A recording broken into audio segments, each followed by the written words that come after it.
On this episode of Athletic Training Chat, we are talking with Caitlin Place, who is a secondary school AT, also an EMT.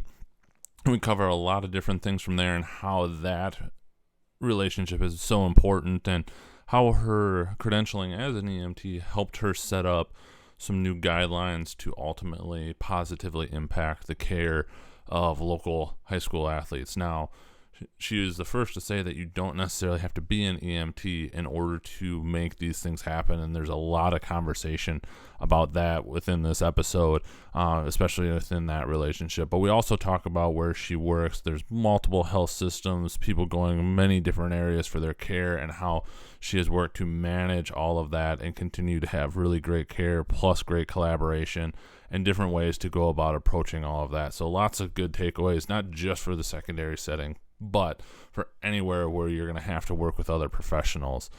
As always, we are powered by Mueller Sports Medicine. Please check them out for all your sports medicine needs.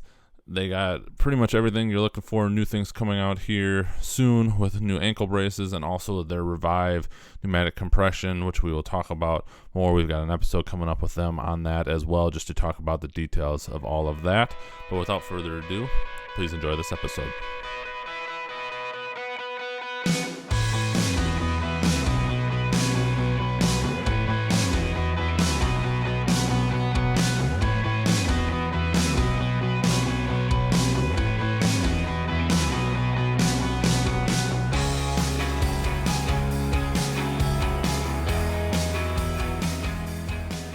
Well, welcome to this episode of Athletic Training Chat. We are on with Caitlin Place, who have been watching a bunch on Twitter, just seeing different things, advocating for the profession. I'm going to say the name wrong, so I'm not going to say it, but endorsing sunflower seeds has been a big one. That kind of took off, so that's been pretty cool to see the company come back and really try and understand athletic training. So kudos there, but we're going to be talking today, after I turn it over to her, on interprofessional collaboration and really kind of multifaceted, but really within the secondary setting.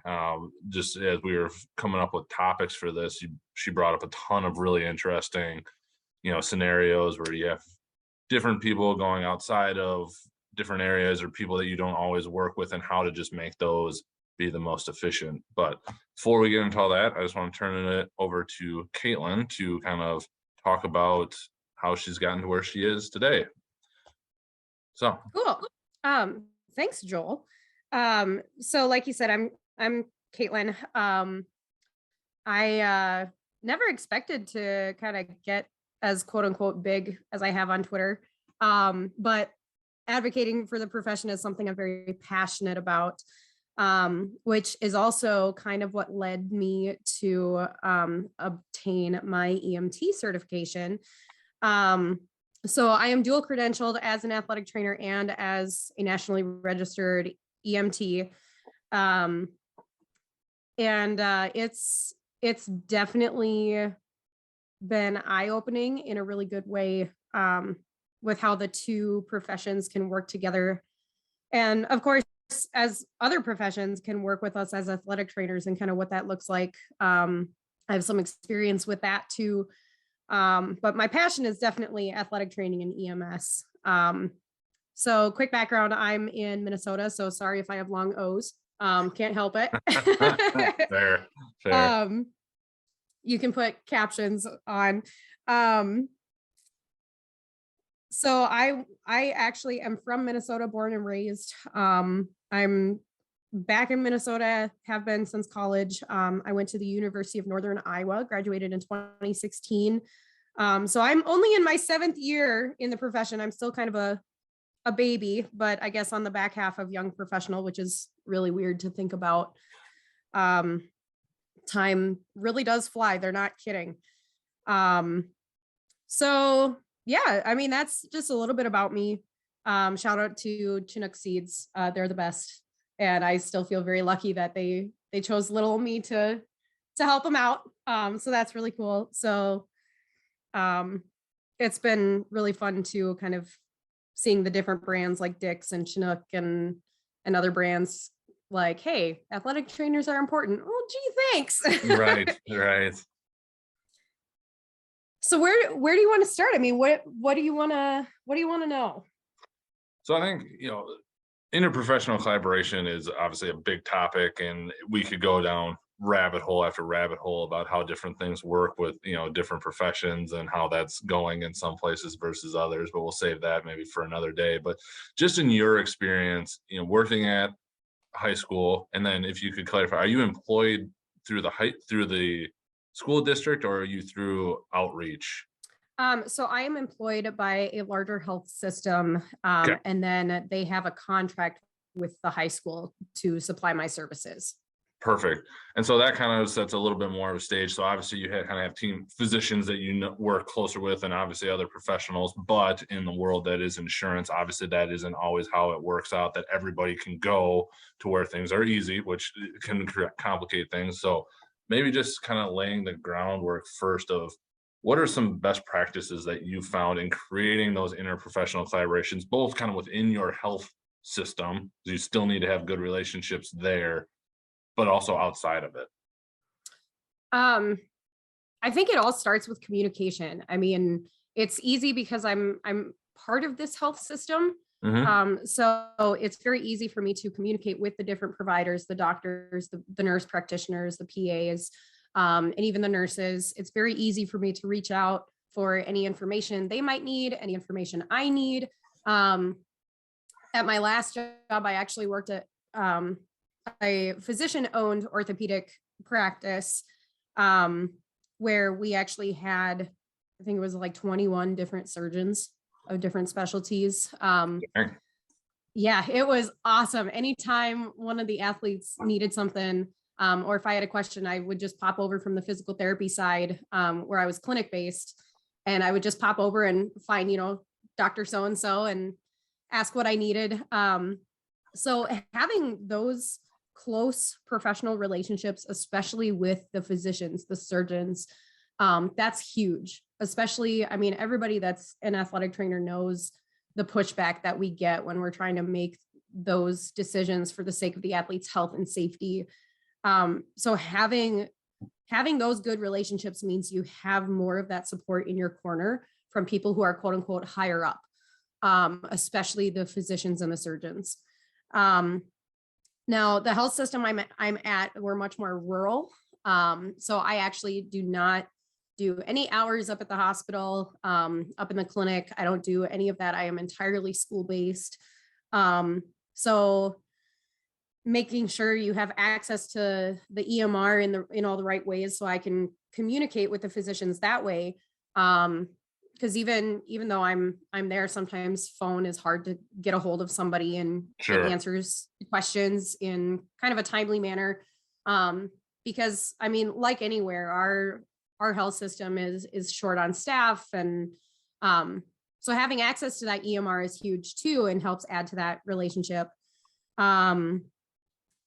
It's definitely been beneficial to my health system locally has a wonderful physical therapist. I absolutely adore her. We've collaborated on athletes.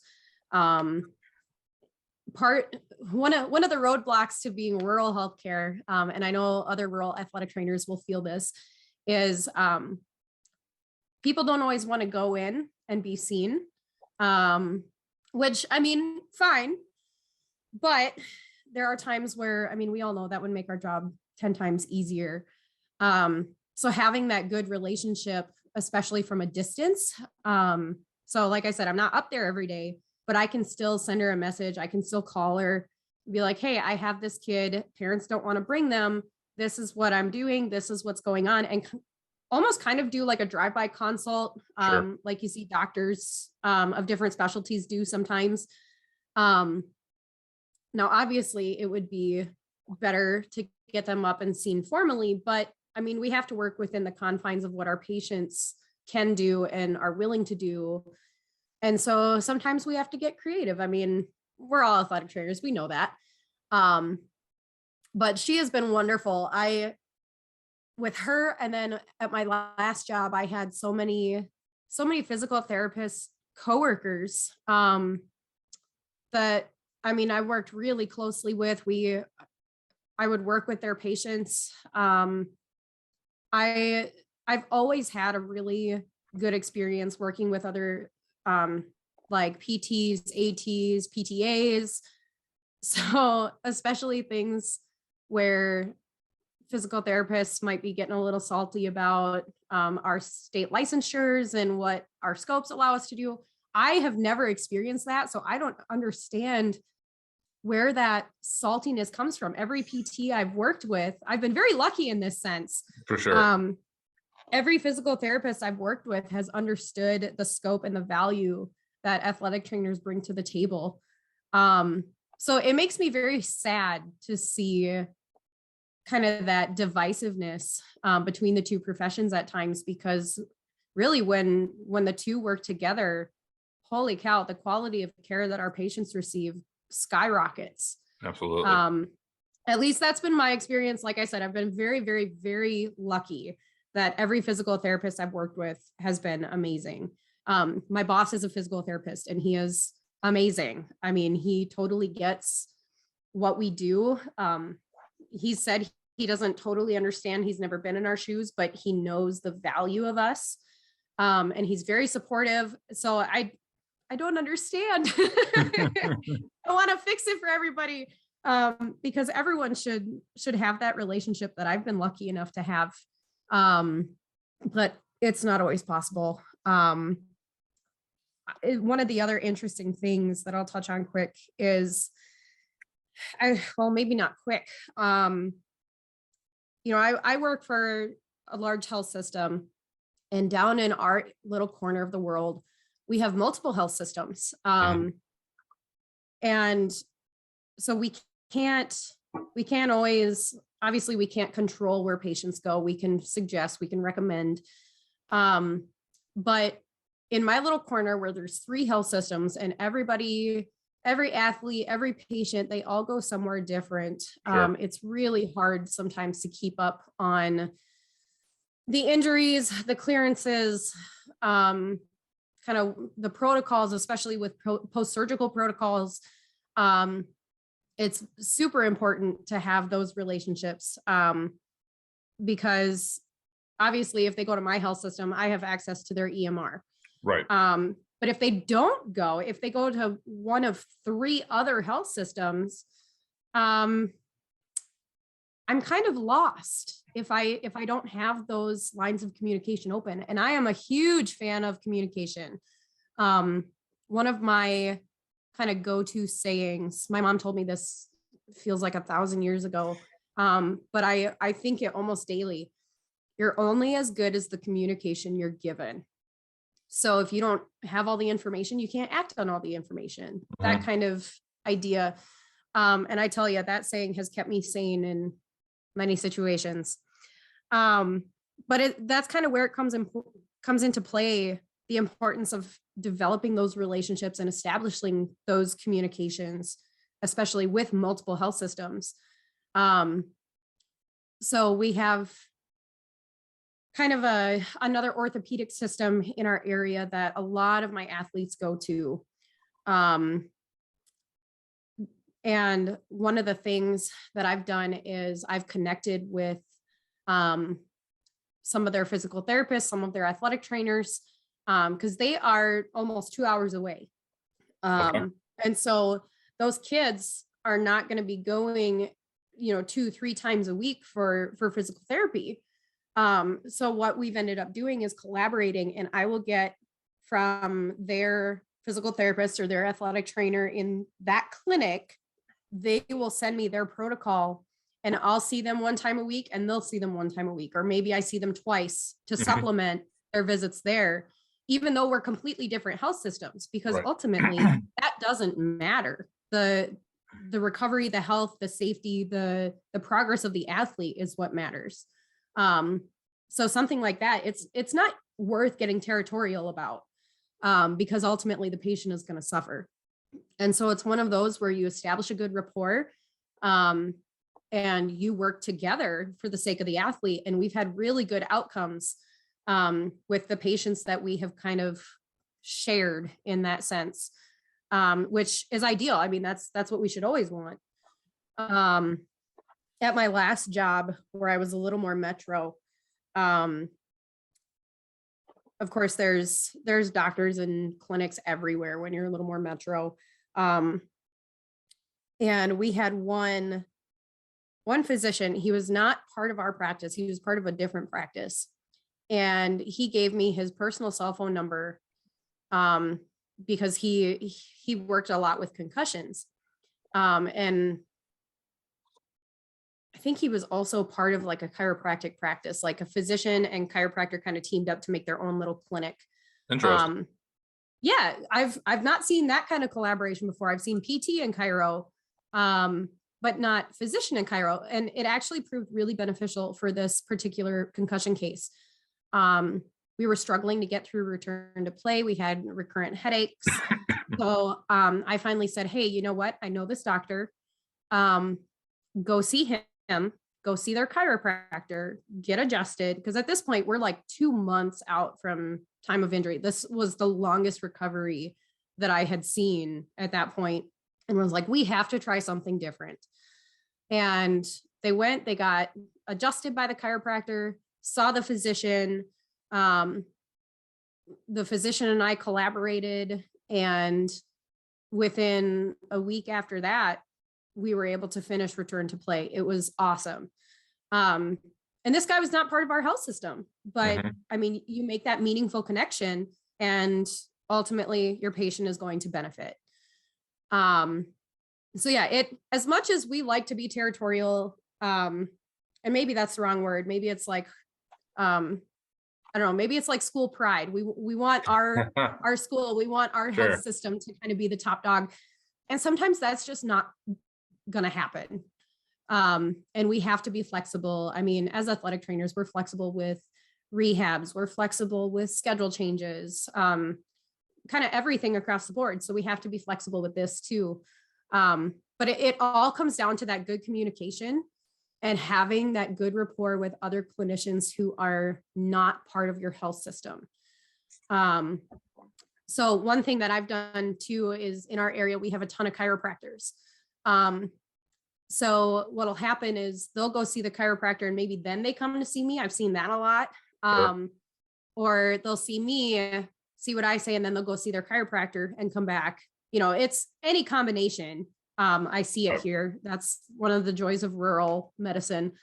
But one of the things I'll tell my kids is, you know, okay, what did your chiropractor say? What treatments are they doing for you? So we don't double up, but we can treat in tandem. So maybe you're already getting ultrasound and e-stim at the chiropractor. Then I'm not going to waste both of our time and do that here at the high school too, unless you're going a long time between chiropractor visits. You know, did they give you corrective exercises? Okay, they didn't. Or, oh, they did. What exercises did they give you? So I don't give you the same ones. Right. So I try to tandem treat whenever possible.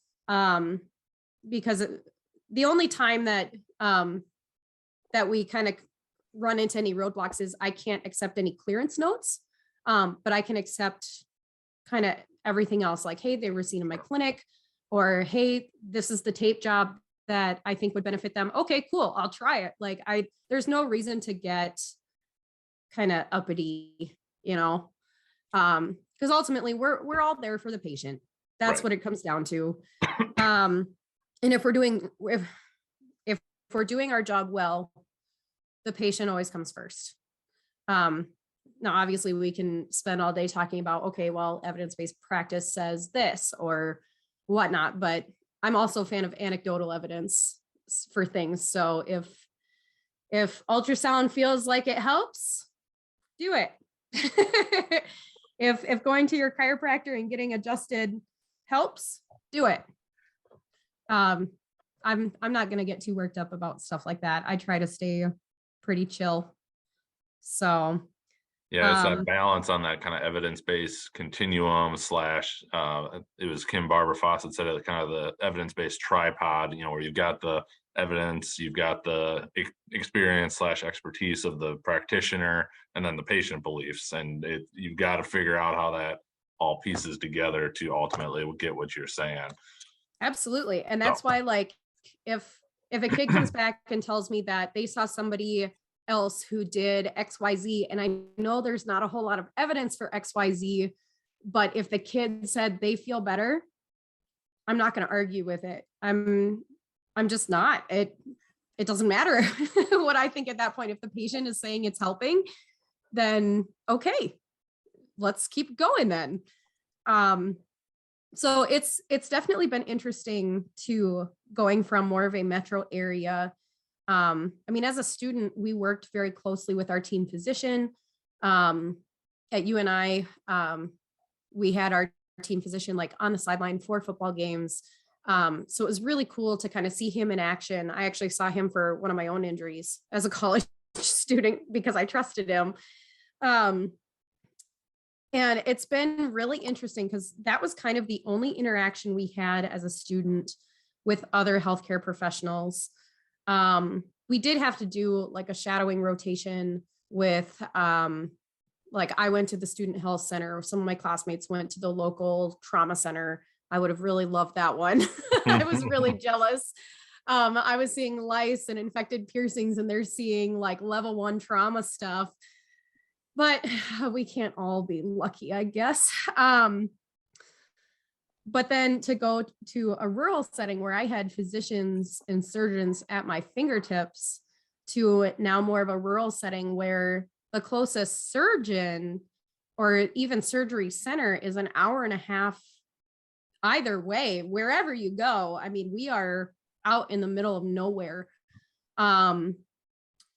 It's definitely been eye-opening and has really kind of reinforced me the importance of being flexible and being willing to work with these other professions in order to provide the best possible care. We might be limited on what we can do here in our little tiny corner of the world, but it doesn't mean things are impossible.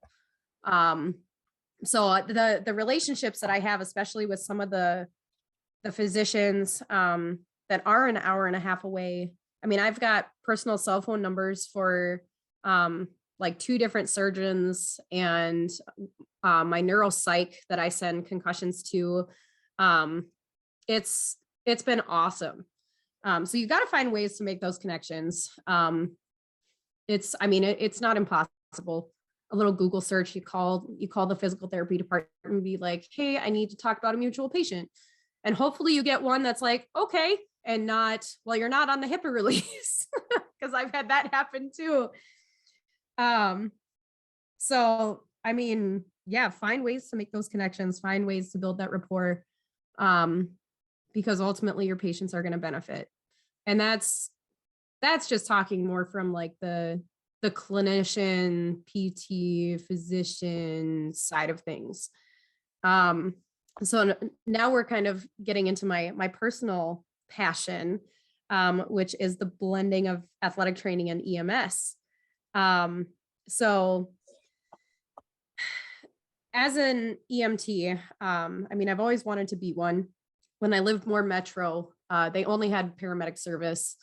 So there was no way. It was like, nope, I'm working full time. There's no way I can do medic school. I'll just put that on the back burner. So finally moving back here, where I knew a bunch of the guys on the ambulance crew, and they kept bugging me, Caitlin, when are you going to join us? When are you going to get your EMT? We could use you on the truck, like that kind of thing. Cause they all knew athletic training. And finally I was like, okay, fine, I'll do it. Twist my arm a little bit.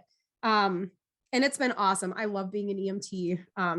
I'll admit there are some days where I love it a little bit more than athletic training. The adrenaline load is a lot higher, a lot more frequently. But I mean, I don't have to plan any rehabs. I don't have to worry about follow-ups. I just have to keep my patient alive and get them where they're going.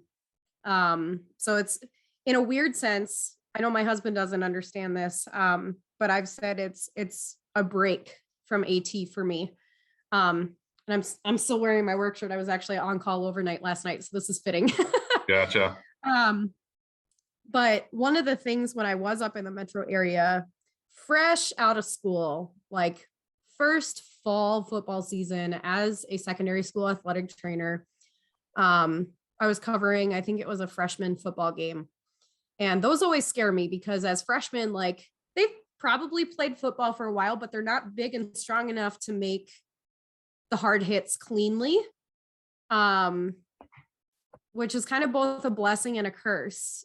I mean, they can't hit quite as hard, but they can't hit quite as cleanly either. And so you end up seeing kind of more ugly injuries. At least I did at that school. I had tib fib fractures and all sorts of fun stuff. But I distinctly remember, I think it was the very first time that I had to call EMS. One of my young guys got hit, felt a pop in his neck. He was tender along C-spine. He had full movement, full feeling, everything in his extremities. But I mean, he said the buzzwords. Yep. And so I'm holding C-spine, and we call EMS, and they get there. And it was frightening. I'm gonna say that as a brand new AT, you know, I'm fresh out of school. Our spine boarding practices are fresh in my mind, and I'm thinking it's gonna go a very particular way. And what I did not account for was the paramedics looked at me like I had 4 heads when I started giving report. I think they thought I was a high schooler because I look young, blessing and a curse. But they looked at me like I had 4 heads, and it was kind of one of those where, like, as soon as there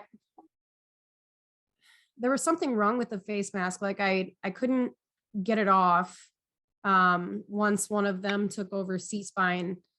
And so we ended up taking off the entire helmet. And now I'm prepared to take off the shoulder pads too, because I follow the NATA all or nothing equipment removal approach. That didn't happen. They took the helmet off, and right away his head, you know, it's exactly what they talked to us about. If you take the helmet off and leave the shoulder pads on, the head's going to fall backwards. That's exactly what happened. And then they were scrambling to like put towels underneath to prop it up. And at that point, they've taken over care. So my hands were off. And of course I'm new. I'm literally fresh out of college. So I didn't have a backbone yet to be like, excuse me, hold on a minute. Now I absolutely do. But it really was unsettling, watching how they handled the athlete. And I know now that like they have their own protocols and whatnot, but it was a large enough system where I talked to my boss about it the next day. And I said, hey, like, is there any way we can set up a meeting with this ambulance service to kind of go over equipment removal and our processes and what their protocols are, so we can see how we can work together, because this was alarming. And he told me he'd been trying to set up a meeting for years and it wasn't happening. And that was crushing. I was so devastated. But it also helped me realize, okay, if I have to call for a football injury, I'm going to do XYZ in advance so that when EMS gets there, I give report, I transfer care, and I know the kid is going to be taken care of the way that I want him to be, or her, sorry. So that was fast forward. I get back down here, and I get my EMT. I join the ambulance service. Even before I was working on my EMT, I was contacted by our local ambulance service and said, hey, do you want to put on our August training for us? And we can go over, your processes, your football equipment removal. You can train us on that. And I said, absolutely. Holy cow. Yes. 1,000 times. Yes. Let's schedule it. And so I trained them that August. And we decided as a team, are we going to do like a 6-person lift? Because of course, NATA says that 45-degree torso incline is okay. But they were not comfortable with that with their protocol. So I said, okay, we don't have to do that. What do your protocols say? Like, what's the best way that we can blend these practices because they were on board with the all or nothing equipment approach. It was just a matter of figuring out kind of the best way to do it. And so we had pure collaboration. We tried a couple different ways, and until we decided on which one we liked better, which one was more efficient, had less patient movement. And we decided as a team, okay, this is what we're going to do. Because I'm one of those lucky athletic trainers where our town is small enough that we can have a dedicated ambulance for football standby.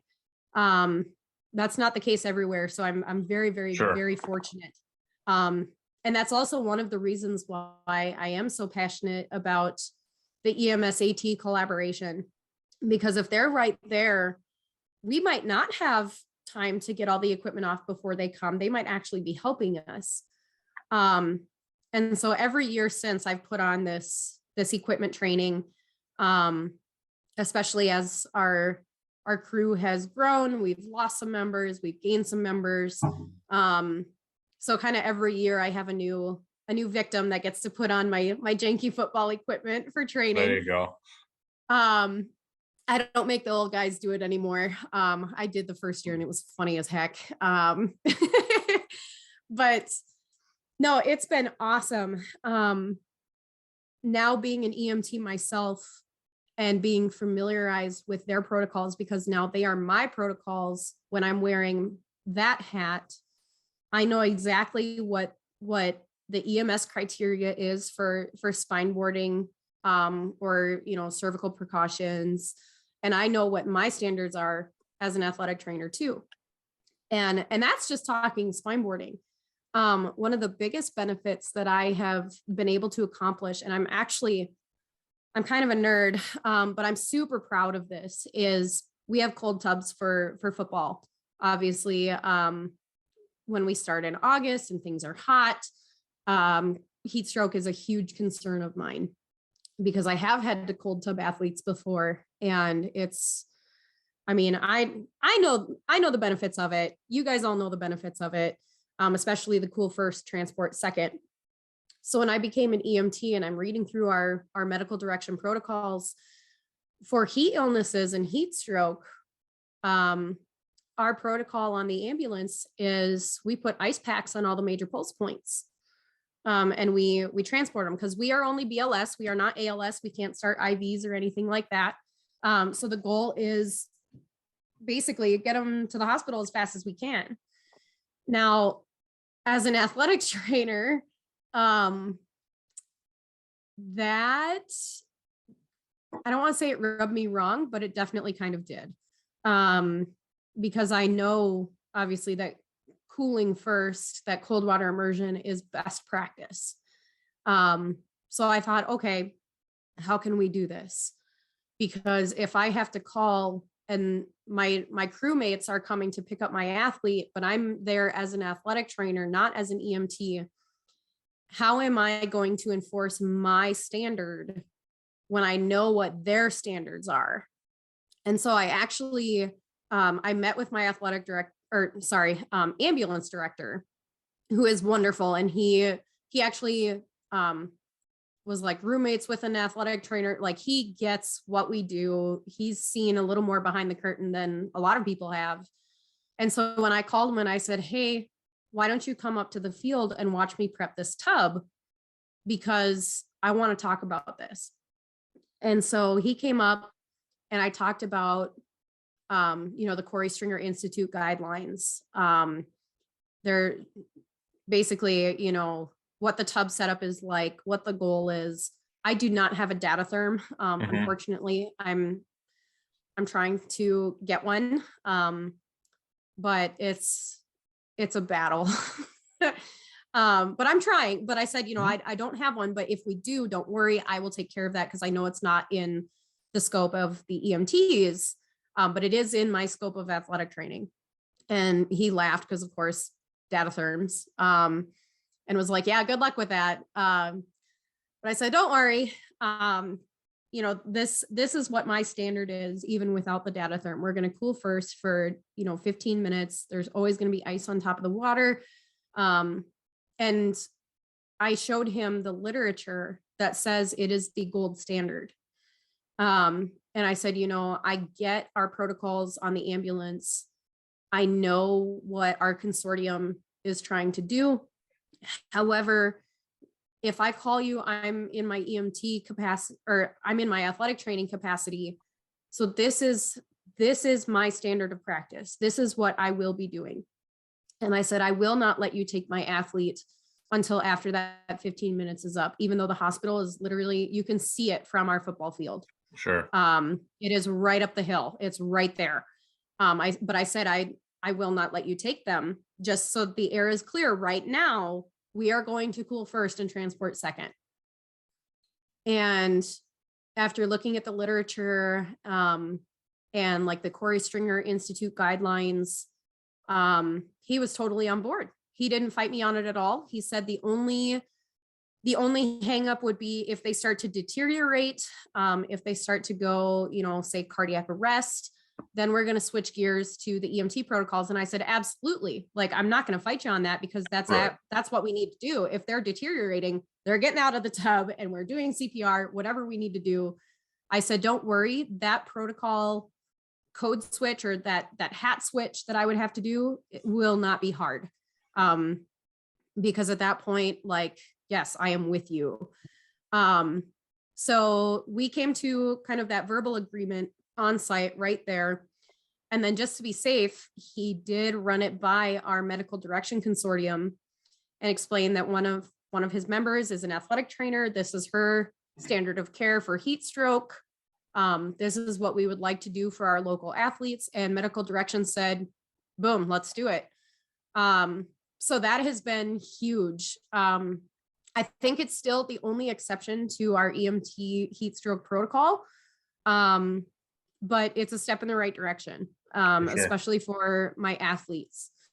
And then, of course, we go through the safety day at football, where, God bless my head coach, he actually brings swim trunks and we put them in the cold tub, so that the kids can see what it looks like, and what their job is, especially if I'm not there. Unfortunately, I'm only at this high school 3 days a week. We're trying to get me there full time, but we are a small cog in the wheel of our giant health system. So they can't rely on me being there every day. And so I go through this safety day with them. And this last time, this is where the collaboration goes kind of beyond the basic medical collaboration you would think of. One of my coaches is a local 911 dispatcher, so I work with him in two senses. And when we were lining up the safety day at the beginning of the season, to practice the EAP and do the cold water immersion, I brought out a CPR training dummy, and he had set up in advance that when we called 911, because we actually did, I had the kids do it, because everybody knows the first time you have to call, it's terrifying. So I actually had the kids who are on the 911 team, I actually had them call. So that the first time they have to do it for real, they've done it before. And it's way less scary. They know what to expect. They know what information is being asked of them. And so we called, and my coach had actually set up with his dispatch coworker that, hey, when we call, transfer us to TPR. So the kids, because I have 2 lifeguards on the team, they're on the CPR team. And then a third kid on the CPR team who is not certified, but is kind of like the backup. Mm-hmm. And this way, because I mean, any John Doe who calls 911 and is transferred to TPR is going to be walked through this. So you don't have to be certified in order to give effective CPR. Obviously it helps, but this was where, like, being transferred to that TPR in real time, I could see what it was like. And I could hear exactly how they coached the athlete through doing CPR on this dummy. And it was awesome. It was so awesome. And that collaboration goes, you can make it go any way you want.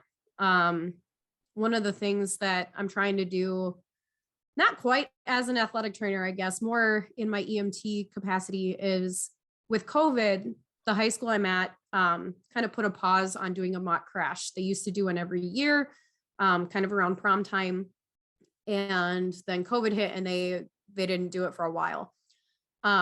With our new ambulance director, he wants to do a mock crash with the school and do it in a way that it covers the law enforcement training requirements, the EMT training requirements, the fire training requirements, the hospital training requirements. So we can all kind of do this joint training drill, and then have it benefit the students too. And so where I come in is, as the athletic trainer, I'm at the high school. I'm kind of the liaison, I guess. So I've been helping kind of coordinate with the principal from the EMT side, even though she knows me as being an athletic trainer, to try to set this up. Like, we want to get it so that we have a helicopter come and land at the scene. Like, we want to make it this big thing. And that wouldn't really, I mean, it would still be possible. I mean, totally. But having kind of me with my two hats in the middle, I'm kind of helping simplify and smooth over the process and connect people who otherwise would maybe have a difficult time connecting. So that's been really cool. It's been really, really cool. If anything, like, it has made me much more passionate about the relationship between athletic trainers and EMS crews. I highly, highly, highly recommend, especially if you are in a small town with a smaller service where it will be easier to get a meeting, set a meeting with your local EMS crews. You don't have to be an EMT to do that. I mean, it helps if you want to know both sides of the protocols, but I mean, set up a meeting, meet with them, bring your literature, say, hey, you know, for cold water immersion, this is what I do. What are your guys' protocol? And develop a plan. For spine boarding, a lot of places are getting away from doing the rigid spine boards and the C-collars. Now, my EMS service, we have not gotten away from that yet, but we know it's coming. Right now, our medical direction still has us spine boarding people if they meet certain requirements. So, I mean, familiarize yourself with their protocols. If they are not spine boarding, find out what their criteria are, or just, you know, find out the background information on their protocol decision, so that when you do have to call them and it is this situation, you are not blindsided like I was my very first year as an athletic trainer. You're only as good as the information you're given, but you don't have to be given all of it. You can go out and seek it and do that through those meetings, through those relationships. Find out what you need to know so that when the time comes, you work together seamlessly as the medical team that we end up being, so that your patient gets the best care. So that's my biggest piece of advice for sure, is set up that meeting. It might be daunting. It might be intimidating, especially if you're dealing with a service that doesn't really know about athletic trainers. I mean, there's plenty of those out there too. I was very lucky that, I mean, my crew knew me from before. It's not always like that. So don't feel bad if you're not the Cinderella story like I am. I've been very lucky. But take that initiative, set those meetings, learn those protocols, see if you can get your hands on copies. It'll be helpful just to know that information, even if you fulfill your protocol before you transfer care, because their protocol is completely different. Just knowing what to expect can kind of prevent a lot of resentment between the two specialties. And that goes a long way, especially in an emergency when tensions are high already. You know, we've all called EMS. God bless you if you haven't yet. So we know, especially at an event, there's spectators and coaches who are freaking out. They've never had to do this before. Just knowing what to expect, even if your protocols don't align, or you can't find a happy middle ground between the two, it goes a long way. I'll finish with kind of a funny story. One of the EMTs I work with, I've known her since I was itty bitty. Like when she was a senior cheerleader, I was in little girl cheerleading. And we work together on the ambulance crew now. Our kids are friends. It's awesome. And at this last football training that we were doing, I've established myself in the crew now. They know me. It's been awesome. But we're sitting there. I finished my training, and we're just sitting there chatting. And I think it was 2 years ago. I think it was my second year here. It was my first winter here. We had a visiting basketball player go down underneath the hoop. I was in the training room getting some ice. And a kid comes screaming in, Caitlin, we need you. Somebody's down on the court. So I take off, totally forget the ice bag. Take off onto the court. Kid is there surrounded by people. By people, I mean like teammates, coaches. Right. And there's one person there who, as soon as I come up, identifies themselves as a physician, and is giving me report. And that was kind of a cool feeling, like, hey, there's no territorial, I'm a doctor, so I'm in charge. It was, hey, I know this is your scene, but I'm here to help. So while you were gone, this is the presentation, this is what's happening. And it was a dislocated ankle. And it was my first one ever. It was buck wild. And so the doctor is giving me report at the same time, trying to find a dorsal pedal pulse. And I said, do you have one? And they hesitated. They're like, no, not yet. And I was like, okay, we need to call EMS. We got to do this. And so eventually they did find a dorsal pedal pulse. So thank God for that. So we're splinting the kid, who is, kudos to them. They were not very freaked out. Not in shock either. Right. But they were just kind of chilling.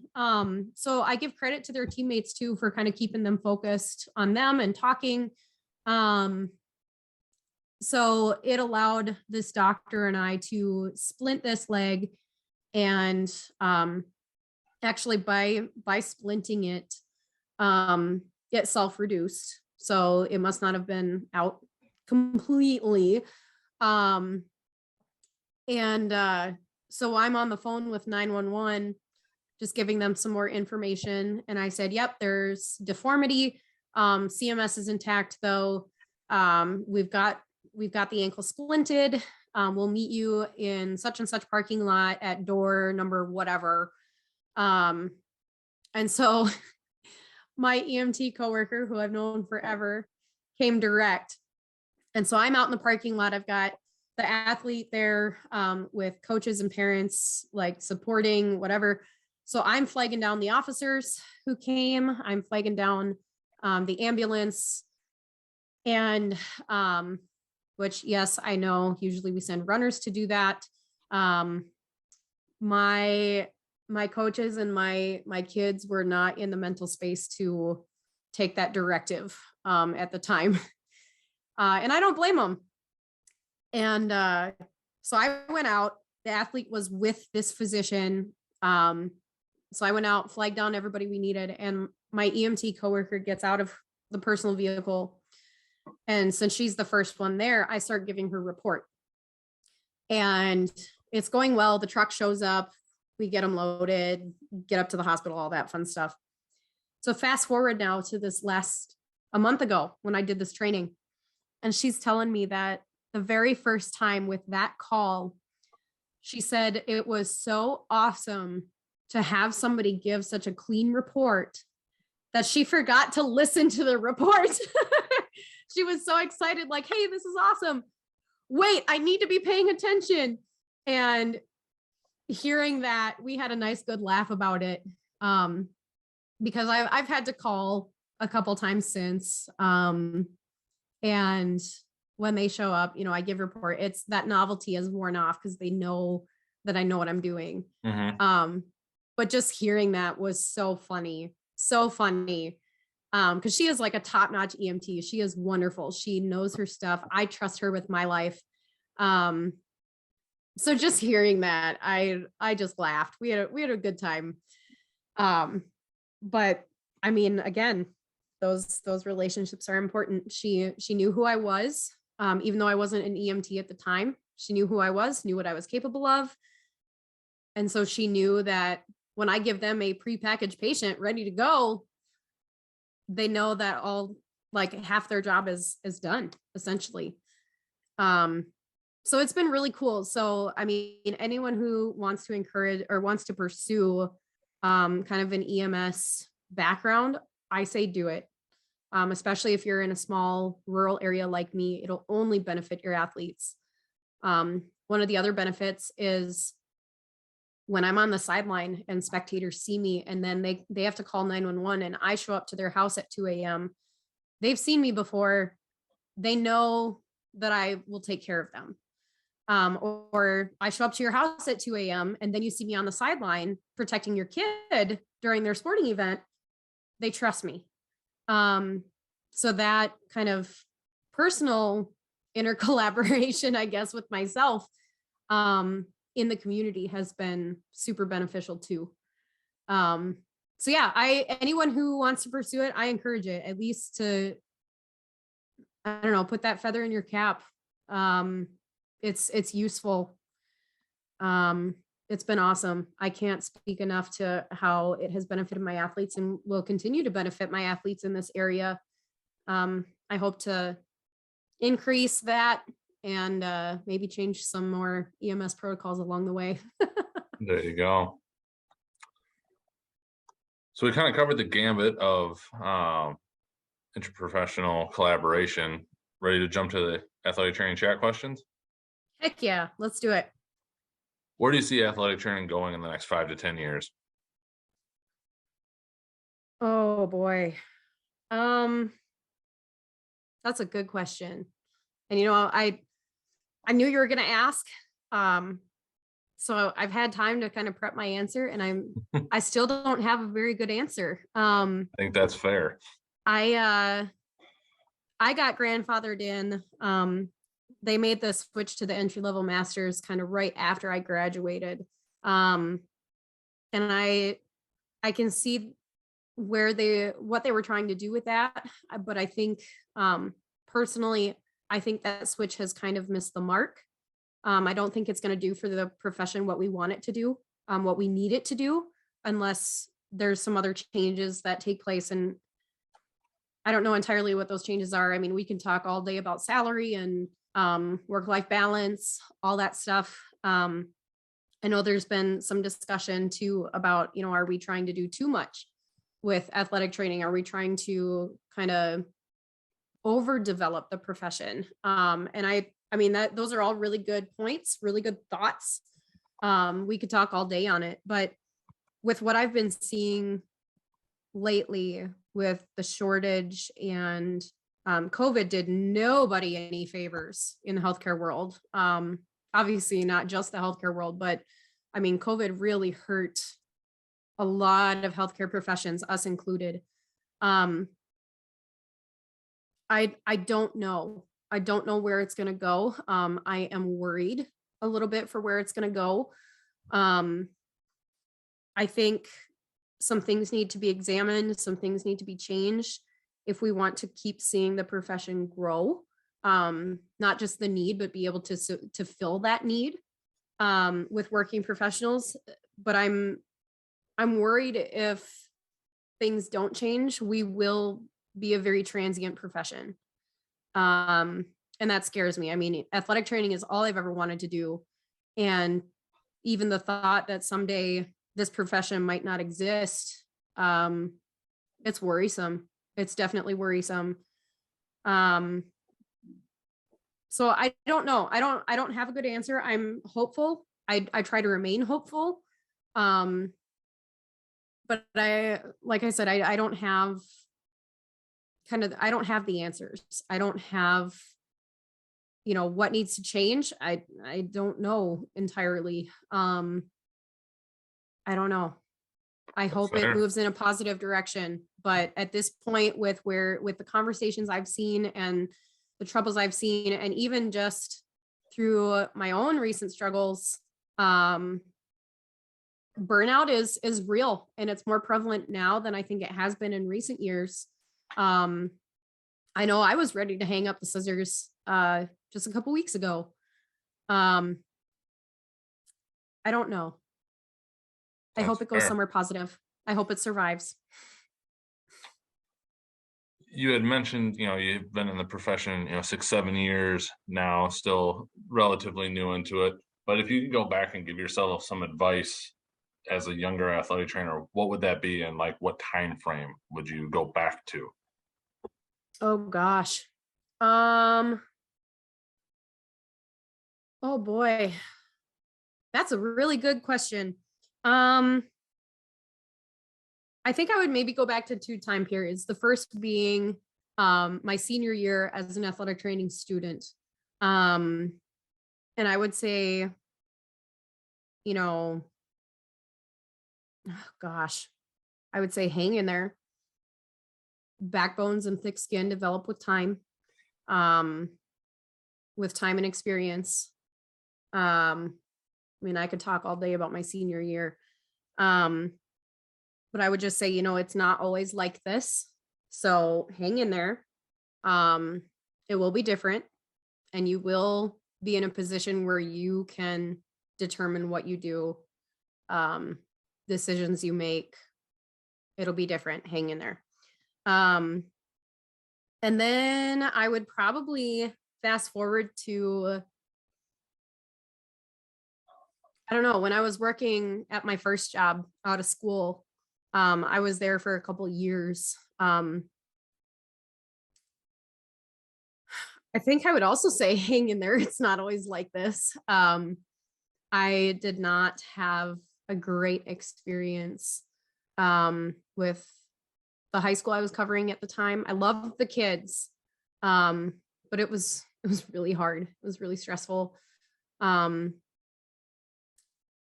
I would say, keep pouring into yourself and developing as a professional, and keep pouring into the kids. These kids need somebody to care about them. They know you care. Keep being there for them. Keep showing up. And I guess I would also say, don't get set on one dream.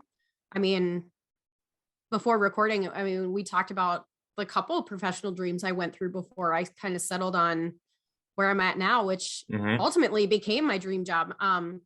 So for the listeners, just quick context, I wanted to be an athletic trainer with the Minnesota Twins. Realized really early on that was not going to be doable with other life goals.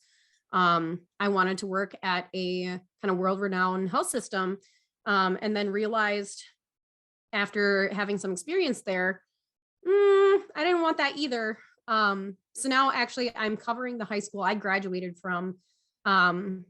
Never thought that would be my dream job, but here we are. I'm very happy with it. Obviously we run into hiccups as athletic trainers, but don't settle on just one dream. It's okay if that dream changes, if your life goals change after you live some experiences. Don't beat yourself up over it. Put your life goals first, and then whatever job, whatever setting aligns with that, that's what you should pursue if it's what you're passionate about. Now, if you are dead set on being the athletic trainer for the Minnesota Twins, you do it. And then tell me about it, because I'm going to live vicariously through you. But don't beat yourself up if things change. It happens. We all know things change in this profession. They change overnight. Especially AT Twitter. So yeah, I would say that too.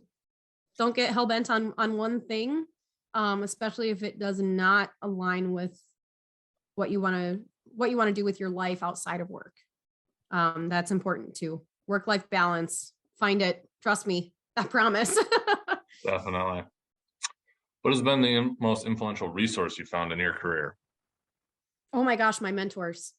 I don't even have to hesitate and think about it. My mentors. I have a couple mentors from college that, I'm in my 7th year as a practicing professional now, and I still run things by them. I'll still text them and be like, hey, what's up? I'll send them, gift cards and stuff for National Athletic Training Month. But especially the tough cases, with where I'm at rurally, I know I'm not alone, but I don't have another athletic trainer at this high school. It is just me. I have a wonderful boss. I can always run things by him. He is great. I have the PT I work with. I can always run things by her, but sometimes it's nice to get that other athletic training perspective. And these mentors, I have a couple of them. If you're listening, hi. I trust them. They were the people who always, in college, they always believed in me. They trusted me. Even as a student, they knew like I could handle this evaluation, and then I would just report back to them my findings, and they'd be like, okay, what do you want to do about it? They had that faith in me, and they still do to this day, and I'm so grateful. And so when I message them and say, hey, can I run something by you? Every single time without hesitation, always, what do you need? I always got time for you. And those people, there's two in particular. Holy cow. I don't know that I would have survived into my 7th year without them in my corner, without them being available to run things by. They've been a godsend. I appreciate the heck out of them. I love them both so dearly. And I'm very proud now to call them colleagues and mentors. And there have been other athletic trainers who I see as mentors along the way. One of them in particular, we were on a Zoom chat, and it was kind of my first time talking with these people in real time and not just through Twitter. And I said, well, thank you for this. I really look up to you guys. And the one stopped me and said, no, you don't look up to us. You look across to us. We are equals. And that was huge. It made such a lasting impression on me. So seriously, those mentors, if you have a good mentor, they are priceless. Hang on to them, use them when you need it, but let them know you appreciate them and you're not just using them. For sure. Again, it comes down to cultivating those good relationships. But those two mentors, I could talk all day about them. I love them so much. I even just the other day, I ran a situation by the one. So that has been the biggest thing, seriously. And then, I don't know, AT Twitter, when it's good, it's good.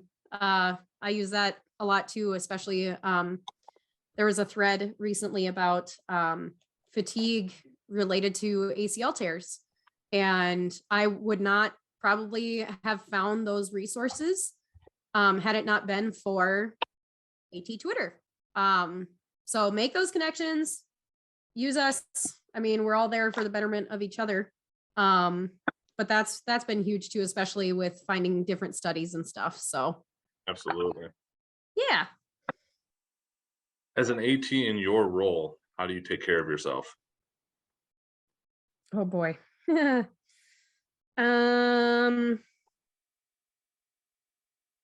One of the big things is I try not to bring home my work.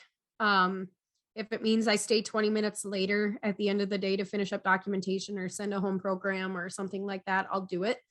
My family is very important to me. And so when I leave work, I'm leaving work at work. There are times obviously where that's hard, or something is weighing on your heart or whatever. But I also try to surround myself with people I can talk to, people who support me, people I can kind of vent to. Because I personally, I tend to bottle things up, which is not good. So I try to find healthy outlets, leave work at work. And I put a lot of emphasis on just spending quality time with the people I love outside of work, and doing things I enjoy. I'm a huge book reader. I love books. I love reading. So I try to build time in for that. My husband and I have our shows that we watch together, including Jeopardy. We're old people at heart. We love Jeopardy. But the biggest thing is putting that emphasis on work-life balance. That was one of the draws that brought me back home to this job, was the promise of a work-life balance. And I have definitely gotten that. And it's been huge. Yeah, I don't know. I don't want to just say blanket self-care, but also blanket self-care. Do what you need to do, but I'm kind of a hypocrite, and I own it. I've talked to some other friends about this lately too, is I've told kids who have been struggling with mental health stuff, like, hey, my door is always open. Come talk to me. I'm here for you. I tell them, I'm not a counselor, but I am always an ear to listen and a shoulder to cry on. And if you need the counselor, I will get the counselor.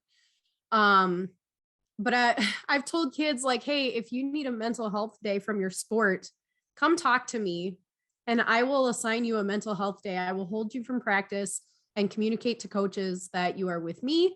I won't tell them what for. Maybe we just say you're rehabbing. But if you need a mental health day, come see me and we will make it happen. But yet I struggle to take mental health days myself, even though I know that they're very important. So mental health is just as important as physical health. So if you need those mental health days, take them. Absolutely. If you could change or eliminate one thing, could be a modality, a common practice, or a mindset in the profession, what would it be?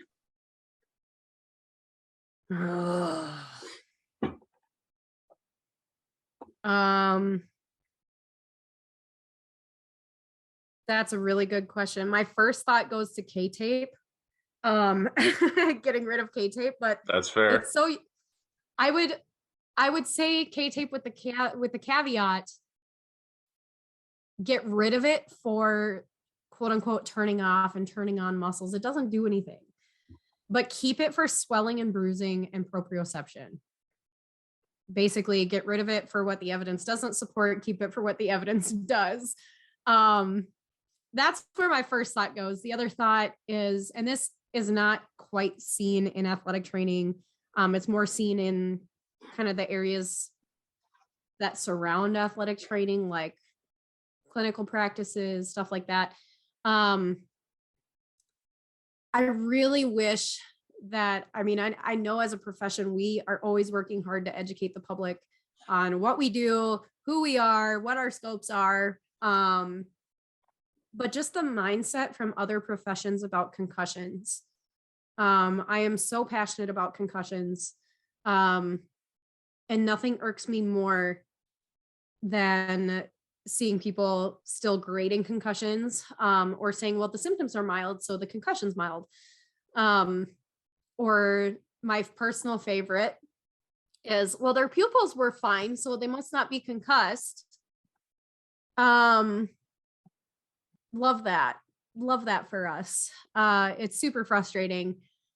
So, we just got to keep educating. But if I could snap my fingers and change a mindset right now, it would be the entire collective mindset surrounding concussions, from basically anyone non-athletic trainer or sports med, to kind of pull in the trained physicians and neuropsychs and whatever. Basically anyone who's not actually a concussion expert. I want to change their mindset. That's fair. It would make our job so much easier. I've even heard well, you didn't lose consciousness, so it's not a concussion. Oh boy. Those statements are what's going to make me go gray. That's what I would change. I think even That's a good one. More deeply than K-tape is, I want to change concussion culture. We'll put it that way. Perfect. Last question is, what does being an athletic trainer mean to you? Why is this the hardest question to answer? Why we asked it. Oh my gosh. What does it mean? Oh man. I feel like my answer is going to apply to a lot of different professions, so bear with me. No, nothing wrong with that. It means seeing the value in what we do, and being passionate about it, being driven, being determined. If we don't want our kids to give up, we can't give up on ourselves. So we have to stay strong. We have to take our roles as healthcare providers seriously, and the weight that comes with some of those decisions we make. It means believing in yourself, being willing to stand up for yourself. We have a spine, we have to use it. It means, oh, this is so hard. We care about what we do. It means being passionate about others. It means believing in what we do, knowing the importance of ourselves, knowing the role that each of us individually plays in the profession. Gosh, I don't know. I love it. I'm so passionate about it, but this is the hardest question to answer. I don't know. To me, it's, gosh, it's developing these relationships with the kids and knowing that we might be their person, and being willing to be that person. We all need a person. We all need our support system. But ultimately, I mean, we're all in this because we love sports, we love athletes, and we're passionate about healthcare. It's been said before, so I can't take credit for this, but we might be some of these kids' first foray into the healthcare world. And taking that role seriously. You don't think much about it when you're in that position, but if they have a bad interaction with us, they're not going to want to seek other help for other issues. So we play a very crucial role. So being strong-willed and determined enough to take on that role and to carry it with pride and carry it with responsibility and with determination, and still be the loving, caring individuals we are. To me, that's kind of how it all comes together. Like, that's what it means in a nutshell. I hope maybe someone can translate that. Somebody with like a sports like background, help me out here. But that's kind of where my brain goes, but it's a hard question. I mean, I'm in it for my kids. I call them my kids, which is really fun when I'm talking to someone in the general public and they go, wait, I thought you only had one kid. Right. One biological and about 600 non-biological. Right. So I don't know. That's so hard to answer. That's all good. That's perfect. Just to kind of wrap up, if people wanted to connect with you or follow you, what would be the best place for them to do that? Definitely Twitter. I never thought, I used to hate this silly bird app. I never thought I would get the following that I have. I say that like I'm a big deal or something. I'm just a small town rural high school athletic trainer who's just very passionate about promoting the profession and protecting our athletes.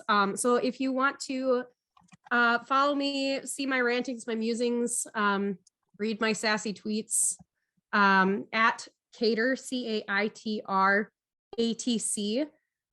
That's my handle. Do not do the one with the underscore.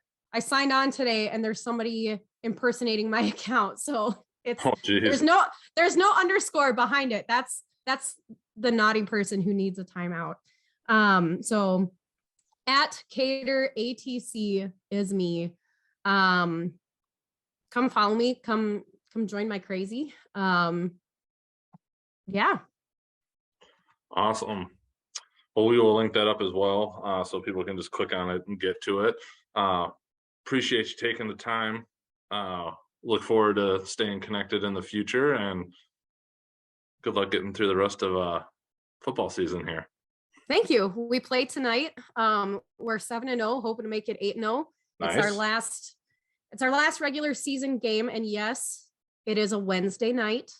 In Minnesota, we have something called MEA, where I think it's oh, I don't know. When I was a student, it was because they did a lot of standardized testing this week or something.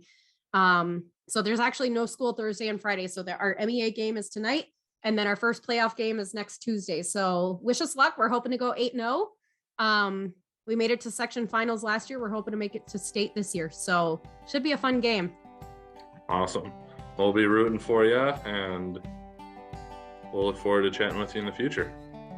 Cool. Thanks for having me. I appreciate it. Of course. Thank you for listening to this episode of Athletic Training Chat with Caitlin Place on interprofessional collaboration.